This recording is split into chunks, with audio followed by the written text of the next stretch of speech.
post-surgery tweaks. What can we adjust and when?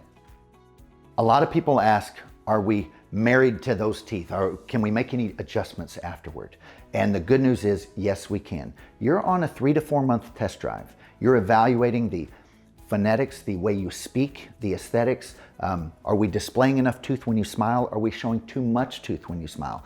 We want to evaluate that over the 3-month period and let you make changes to it. And as we make those changes, when you say perfect, don't change a thing, and 3 months have gone by, so your body has grabbed onto those dental implants, then we move to zirconia, which is the same design that you've made little changes to, because it's all done on a computer now. We don't analog physically make the teeth anymore like most offices.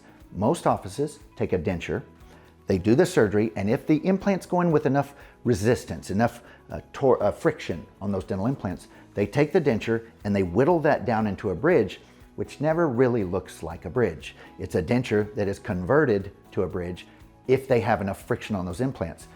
We do it differently. We're fully digital. We're all on the computer. We know we're gonna get torque on those implants because I've traveled the world to be able to provide implants for you that get that torque. And we design them on a computer, print it out. If you wanna make changes to it, we go make them on the computer. We print another one so that you have this 3 month of healing where we can make subtle changes to it and get the teeth exactly how you want them, to where when we go to zirconia, you've got this something you've already been wearing around, something you're thrilled with the look of it.